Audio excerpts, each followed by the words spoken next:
desde el párrafo 365 a la altura del 87% del texto de la obra y hasta en el párrafo 809, ocupa casi un 13% de la obra. El párrafo 400 habla sobre el martirio de Santiago Apóstol, donde dice que quiso dar voces aclamando a María Santísima, pero uno de los espíritus soberanos le detuvo en aquel fervor y le dijo: Jacobo, siervo de nuestro Criador, tened en vuestro pecho estos preciosos afectos, y no manifestéis a los judíos la presencia y favor de nuestra reina, porque no son dignos ni capaces de entenderlo, y antes le cobrarán odio que reverencia. Con este aviso se reprimió el apóstol y en silencio, moviendo los labios, habló a la divina reina y le dijo, es decir, que la Virgen asistió al martirio: Madre de mi Señor Jesucristo, Señora y amparo mío, consuelo de los afligidos, refugio de los necesitados, dadme, Señora, vuestra bendición tan deseada de mi alma en esta hora. Ofreced por mí a vuestro Hijo y Redentor del mundo el sacrificio de mi vida en holocausto, encendido en el deseo de morir por la gloria de su santo nombre. Sean hoy vuestras manos purísimas y candidísimas el ara de mi sacrificio, para que le reciba aceptable el que por mí se ofreció en la Santa Cruz. En vuestras manos y por ellas en las de mi Criador encomiendo mi espíritu. En el 410 encontramos lo que Dios le dijo a la Virgen al recibir el alma de Santiago Apóstol. Le dijo: hija y paloma mía, escogida para mi agrado entre todas las criaturas, entiendan mis cortesanos ángeles y santos que te doy mi real palabra en exaltación de mi nombre, gloria tuya y beneficio de los mortales, que si en la hora de su muerte te invocaren y llamaren con afecto de corazón, a imitación de mi siervo Jacobo, y solicitaren tu intercesión para conmigo, inclinaré a ellos mi clemencia y los miraré con ojos de piadoso Padre, los defenderé y guardaré de los peligros de aquella última hora, apartaré de su presencia los crueles enemigos que se desvelan en aquel trance porque perezcan las almas, a las cuales daré por ti grandes auxilios para que los resistan y se pongan en mi gracia, si de su parte se ayudaren, y tú me presentarás sus almas y recibirán el premio aventajado de mi liberal mano. Pasamos al artículo o párrafo 436, en el que Satán quiso organizar una falsa religión. En esta falsa religión habían de tener preponderancia las mujeres, pues a algunos diablos, dice, les parecía que los hombres no eran tan fáciles de engañar como las mujeres, que discurren con más fuerza de razón y podían conocer antes el error, y las mujeres no tenían tanto riesgo en esto, porque son de flaco juicio, fáciles en creer y vehementes en lo que aman y aprenden, y más a propósito para mantenerse en aquel engaño. Este parecer prevaleció y le aprobó Lucifer, aunque no excluyó del todo a los hombres, porque algunos hallarían que abrazasen aquellas falacias por el crédito que ganarían. En el 454 encontramos unos consejos para luchar contra el diablo. Y para alcanzar esta protección del Señor quiere su majestad que la criatura de su parte no se descuide, ni se fíe de sí misma, ni descanse en pedirla y desearla, porque sin duda por sí sola nada puede y luego perecerá. Pero lo que obliga mucho a la divina clemencia es el fervor del corazón y pronta devoción en las cosas divinas, y sobre todo la perseverante humildad y obediencia, que ayudan a la estabilidad y fortaleza en resistir al enemigo. Dice: y quiero que estés advertida, no para tu desconsuelo, sino para tu cautela y aviso, que son muy raras las buenas obras de los justos, en que no derrame esta serpiente alguna parte de su veneno para inficcionarlas. En el 462 se nos explica la fundación de un convento por parte de la Virgen, con sus discípulas, cuando se fue de Éfeso. Dice: hijas mías, por la voluntad del Señor Todopoderoso me es forzoso volver a Jerusalén. Y les deja con el siguiente encargo. Dice: guardaréis inviolable retiro y recogimiento en esta casa, y jamás entre varón en ella. Y si fuere forzoso hablar a alguno, sea en la puerta, estando 3 presentes de vosotras. Hablad siempre verdad y tened presente continuamente a Cristo crucificado en todos vuestros pensamientos, palabras y obras. Y pasamos al 477, donde habla la Virgen de la humildad, la obediencia y la confesión a la monja que es jefa de su convento, pero tiene confesores y superiores. Y dice, y si alguna vez que están ausentes no puedes obrar con su obediencia, pide consejo y obedece a alguna de tus súbditas o inferiores en el oficio. A más de esto has de ser puntual en decirme cada día tus culpas 2 veces y pedirme licencia, todas las que fuere menester, para lo que has de obrar, y luego te confesarás cada día de las faltas que hicieres. Yo te amonestaré y mandaré lo que te conviene por mí y por los ministros del Señor, y no has de recatear decir a muchos tus culpas ordinarias, para que en todo y con todos te humilles delante de los ojos del Señor y de los míos. En el de España habla en el 503. Dice, en otra ocasión sucedió que el mismo Lucifer, con intervención de algunos herejes y otros malos cristianos, intentó un gravísimo daño contra este reino católico de España. Y si Dios no le atajara por medio de esta misma persona, ya estuviera hoy España en todo punto perdida y en poder de sus enemigos. Esta persona es una persona que vive en esos tiempos, parece, en los tiempos de María Jesús de Ágreda, que se valió para atajarlo de esa persona, manifestándosela al demonio y sus ministros después que había comulgado, y con el terror que les causó desistieron de la maldad que tenían fraguada para acabar de una vez con España. Y no te declaro quién es esta persona, porque no es necesario, y solo te he manifestado este secreto para que entiendas la estimación que tiene en los ojos de Dios un alma que se dispone a merecer sus favores, y dignamente le recibe sacramentado. En el 504 dice, también quiero que tengas en gran veneración los concilios de la Iglesia Santa y luego todas las congregaciones de ella con lo que se ordena y determina, porque en los concilios asiste el Espíritu Santo y en las congregaciones que se juntan en el nombre del Señor es promesa suya que estará también con ellos. Sobre el Apocalipsis 17, el hijo varón que va a parir la mujer, dice, este hijo varón fue el Espíritu rectísimo y fuerte de la misma Iglesia. En el 519 dice el demonio, a los hijos de Adán, qué absurdo y desacierto es el vuestro, pues tenéis de vuestra parte y en vuestra naturaleza al Verbo encarnado y esta mujer. Mayor ingratitud es la vuestra que la mía, y esta mujer me obliga a confesar las verdades que de todo mi corazón aborrezco. Maldita sea la determinación que tuve de perseguir a esta hija de Adán. En el 5:21 dice, Dios a la Virgen, tenéis mi comisión y potestad, que como Dios omnipotente puse en vuestra fidelísima voluntad. Mandad con ella al infernal dragón, que mientras viviereis en la Iglesia no siembre en ella la cizaña de los errores y herejías que tiene prevenidas. Es decir, que mientras la Virgen vivió no hubo herejías. En el 525 dice, las alas que aparecen en el Apocalipsis fueron la potestad o virtud divina que le dio el Señor a María Santísima para volar y ascender a la vista de la divinidad, y de allí descender a la Iglesia a distribuir los tesoros de la gracia en los hombres. En el 544 explica cómo es la visión del entendimiento de María Santísima. Dice, así conocía en Dios todas las cosas y lo que le pedían y necesitaban los hijos de la Iglesia, lo que debía hacer con ellos conforme a los trabajos que padecían. De este modo de entender y obrar exceptuó el Omnipotente las obras que la Divina Madre había de hacer por la obediencia de San Pedro y de San Juan Evangelista, y alguna vez si le ordenaban algo los demás apóstoles. Y esto pidió al Señor la misma Madre, por no interrumpir la obediencia que tanto amaba y porque se entendiese que por ella se conoce la voluntad divina, por la obediencia. En el 551 se nos dan algunas fechas.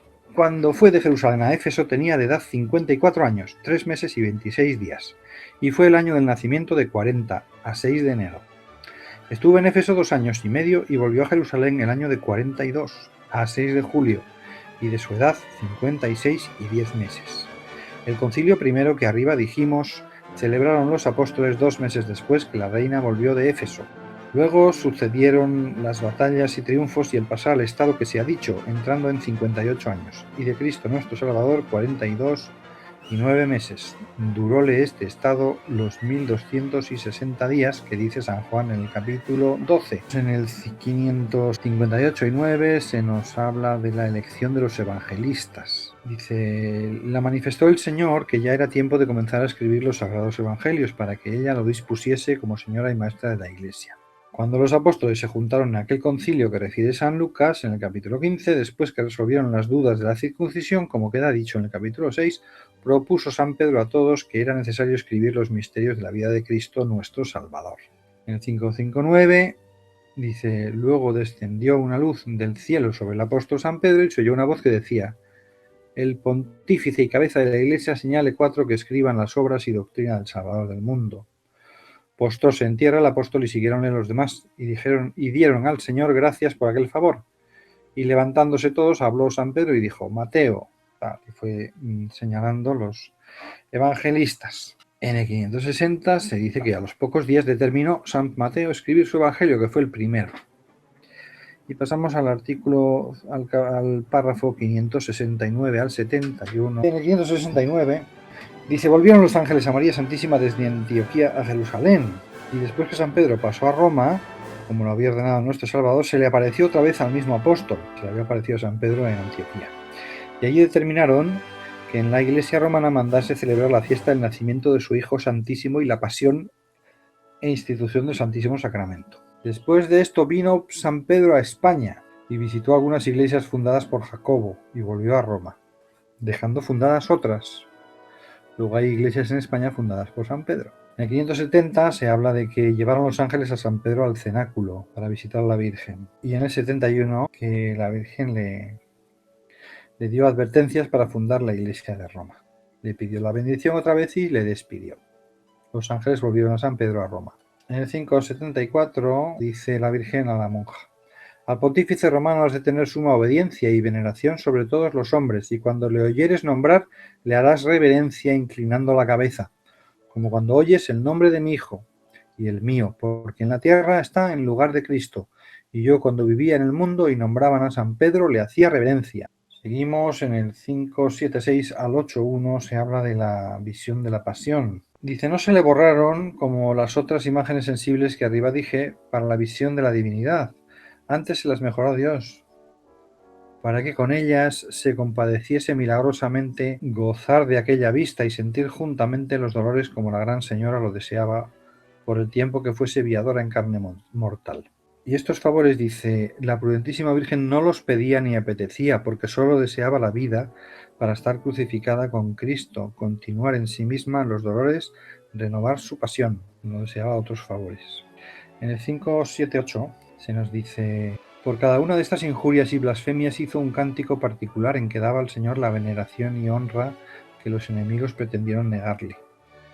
Iba recompensando y como deshaciendo los oprobios y desacatos que recibió su hijo. En el 579 se dice que en estos ejercicios de la pasión María hubiera trabajado y merecido más que todos los santos en todo cuanto han hecho y padecido por Dios, y con la fuerza del amor y de los dolores que sentía en estos ejercicios fue muchas veces mártir, pues tantas hubieran muerto en ellos si por virtud divina no fuera preservada, para más méritos y gloria. Muchas veces lloraba sangre hasta bañársele todo el rostro, otras sudaba con la agonía no solo agua, sino sangre hasta correr al suelo, y lo que más es, se le arrancó o movió algunas veces el corazón de su natural lugar con la fuerza del dolor. Y cuando llegaba a tal extremo, descendía del cielo su Hijo Santísimo para darle fuerzas y vida y sanar aquella dolencia y herida que su amor había causado, o por él había padecido su dulcísima madre. En el 580 se dice: siempre entraba la pasión del Señor para templar en algún modo con este agrio la dulzura de otros regalos. Dispuso también con el evangelista San Juan que le diese permiso para recogerse a celebrar la muerte y exequias de su Hijo Santísimo el viernes de cada semana, y aquel día no salía de su oratorio. Dice que retirábase María Santísima a este ejercicio el jueves a las 5 de la tarde y no salía hasta el domingo cerca de mediodía. Por último, en el párrafo 581 dice: en cada hora y tiempo renovaba en sí misma todos los movimientos, obras, acciones y pasiones como en su Hijo Santísimo se habían ejecutado. Hacía las mismas oraciones y peticiones que él hizo. Sentía de nuevo la Purísima Madre en su virginal cuerpo todos los dolores y en las mismas partes y al mismo tiempo que los padeció Cristo. Y aquí saltamos a los párrafos 583 a 587 para hablar de la comunión y la misa. Dice: para recibirle de nuevo cuando comulgaba, que era casi cada día, fuera de los que no salía del oratorio, se disponía y preparaba con nuevos fervores obras y devociones que tenía para esta preparación. Ofrecíale su misma pasión y muerte y la dignidad con que se comulgó a sí mismo, la unión de la humana naturaleza con la divina en la persona del mismo Cristo. todas sus obras desde el instante que encarnó en el virginal vientre de ella misma, todas las de los justos pasados, presentes y futuros. En el 584 dice que hacía intensísimos actos de profunda humildad, considerándose polvo.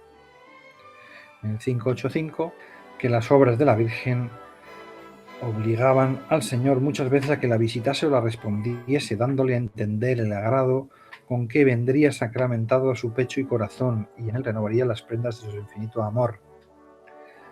Llegaba la Divina Madre a comulgar precediendo 3 genuflexiones. Después de comulgar estaba recogida 3 horas. En el 586 se nos dice que así tenía con increíble aliño y limpieza todos los ornamentos y lo demás que servía al altar, y de tales manos salía todo con una celestial fragancia que encendía el espíritu de los ministros. En el 594 le aconseja la Virgen a la monja estas disposiciones para la comunión. Purifica el templo de tu interior, examinándole a la luz divina y adornándole con excelentes virtudes, porque es Dios eterno a quien recibes, y sólo Él mismo fue por sí digno de recibirse sacramentado. Invoca la intercesión de los ángeles y santos para que te alcancen gracia de su majestad, y sobre todo te advierto que me llames y me pidas a mí este beneficio, porque dice, cuando para esto me invocan, me presento en el cielo ante el trono del Altísimo y pido su favor y gracia para los que así desean recibirle sacramentado. Luego, después de mi intercesión, pide la de los ángeles que también están solícitos, que las almas lleguen a la Sagrada Eucaristía con gran devoción y pureza. En el 602 habla del consuelo, dice, con mi presencia no tendréis soledad, y donde yo estoy será mi patria. En mí descansaréis de vuestras ansias, yo recompensaré vuestro destierro. El 603 habla del domingo y del cielo. Cuando acababan los ejercicios de la pasión, después de medianoche, cuando llegaba la hora de la resurrección, la levantaban todos sus ángeles en un trono de nube y la llevaban al cielo empíreo, donde Cristo, su Hijo Santísimo, la salía a recibir y con un linaje de inefable abrazo la unía consigo. Y aunque no siempre se le manifestaba la divinidad intuitivamente, pero fuera de no ser esta visión gloriosa, era con tantos efectos y participación de los de la gloria que excede a toda capacidad humana. Y en estas ocasiones le cantaban los ángeles aquel cántico Reina Cheli Letare Aleluya. Y era día muy festivo para todos los santos, especialmente para San José, Santa Ana y San Joaquín, y todos sus más allegados y sus ángeles custodios. Bien. Y aquí saltamos al 623, donde se nos habla de la Inmaculada. Se nos dice, en el 623, dice: entiendan todos que todos sus beneficios se fundaron y encerraron en hacerme concebida sin pecado, porque más fue hacerme digna de su gloria cuando no pude merecerla, que manifestármela cuando la tenía merecida y sin impedimento para recibirla.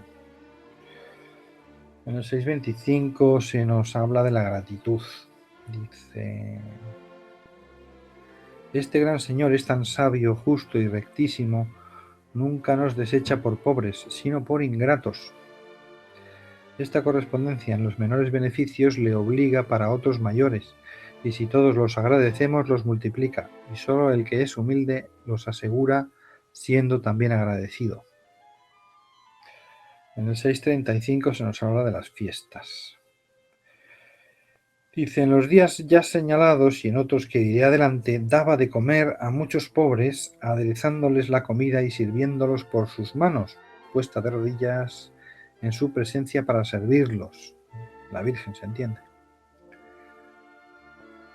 Y además de esto aderezaba otra comida y además regalo para enviar a los hospitales, a los enfermos pobres que no podía traer a su casa.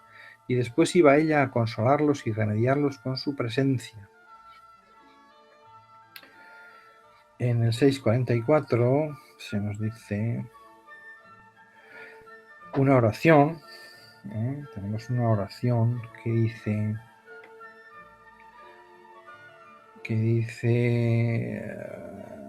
una oración a la Eucaristía que repetía continuamente. Dice: Señor y Dios Altísimo, en vuestra real presencia me postro y me presento en mi nombre y de todo el linaje humano, y por el admirable beneficio de vuestra encarnación os alabo, bendigo y magnifico, Os confieso y adoro en el misterio de la unión hipostática de la divina y humana naturaleza en la divina persona del Verbo eterno. En el 655 se nos habla del purgatorio. En los días que celebraba el misterio de la encarnación, sacaba a todas las ánimas que estaban en el purgatorio.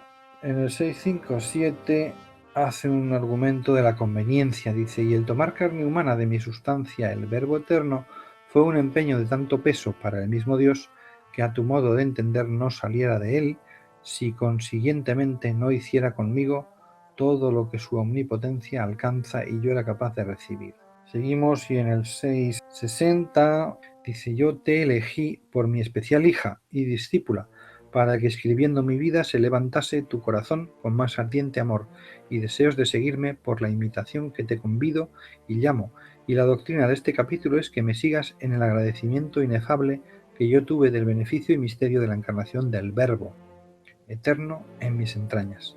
Escribe en tu corazón esta maravilla del Omnipotente para que jamás la olvide. Es decir, que la finalidad del libro es ante todo beneficiar a la escritora con el conocimiento de la encarnación. En el 666 al 664 habla de la infelicidad.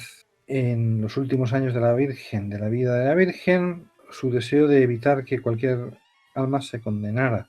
Dice, de ahí le resultó un prolongado martirio que padeció en su vida y la consumiera cada hora y cada instante si el poder de Dios no la guardara o la detuviera. Esto fue el pensar que se condenarían tantas almas y que quedarían privadas eternamente de ver a Dios y gozarle, y además de esto padecerían los tormentos eternos del infierno sin esperanza del remedio que despreciaron. En el 664 le dice, otras veces se las daba, inteligencias, de los secretos ocultos de la predestinación eterna, para que conociendo las razones y equidad de la justicia divina sosegase su corazón. En el 675 vuelve a hablarnos de fiestas. Explica por qué se han ordenado las fiestas en la iglesia. Dice, se ordenaron estas solemnidades para que en aquellos días vacasen a los ejercicios santos y se recogiesen interiormente de lo que los otros días se derraman en la solicitud de las cosas temporales, y con el ejercicio de las virtudes y buen uso de los sacramentos recompensasen lo que divertidos han perdido, imitasen las virtudes y vidas de los santos, solicitasen mi intercesión y mereciesen la remisión de sus pecados y la gracia y beneficios que por estos medios les tiene prevenidos la divina misericordia. En el 683 encontramos una nueva oración cuando Cristo le preguntaba qué deseaba y qué pedía y qué quería a la Virgen. Y respondía la Virgen, Hijo mío y Dios eterno, deseo la gloria y exaltación de vuestro santo nombre. Quiero agradeceros en el de todo el linaje humano el beneficio de haber levantado vuestra omnipotencia en este día a nuestra naturaleza, a la gloria y felicidad eterna. Pido por los hombres que todos conozcan, alaben y magnifiquen a vuestra divinidad y humanidad santísima. En el párrafo 693 dice sobre el fervor, dice, el remedio contra este peligro es vivir con vigilante atención, con ansias y continuos deseos de merecer la divina gracia, con incesante porfía en obrar lo mejor, con no dejar tiempo vacío en que halle el enemigo el alma desocupada e inadvertida. En el 711 se nos dice esto de la muerte. La Virgen dice, entre los absurdos y falacias que los demonios han introducido en el mundo, ninguno es mayor ni más pernicioso que olvidar la hora de la muerte y lo que en el justo juicio del riguroso juez les ha de suceder. Por eso a la primera mujer lo principal que le pretendió persuadir la serpiente fue que no moriría. Y por eso aconseja en el 712 el examen de conciencia. Dice, y si como flaca tuvieres alguna omisión o negligencia, no caiga el sol ni se pase el día sin dolerte y confesarte, si puedes, como para la última cuenta. En el 725 se nos habla del testamento que deja la Virgen. Dice, quiero pedir siempre por ellos, está hablando de los pecadores, los hijos de Adán, para que salgan del infeliz estado de la culpa. Dice, quiero pedir siempre por ellos en vuestra divina presencia, mientras durare el mundo.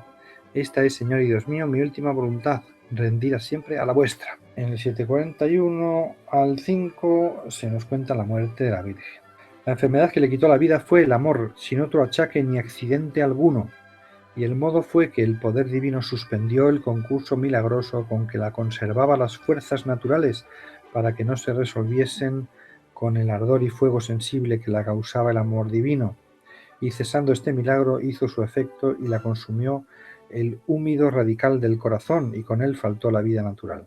Fue el día 13 de agosto que murió a los 70 años menos 26 días. Y en el 744, que fue elección de la Virgen, porque habiendo yo visto morir a mi hijo y a mi Dios verdadero, si rehusara yo la muerte no satisficiera al amor que le debía y dejara un gran vacío en la similitud y conformidad que yo deseaba con el mismo Señor humanado. Fue por tanto elección de la Virgen. Y en el 745 se dice que en memoria de mi dichoso tránsito y por la voluntad con que quise morir para imitarle, estén debajo de mi especial protección en aquella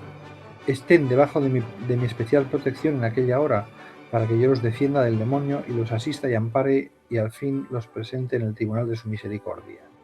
Gracias a su muerte quedan especialmente protegidos todos los devotos de la Virgen. El último apartado que comentaremos será el 778, donde se habla de la nueva coronación de la Virgen al cielo.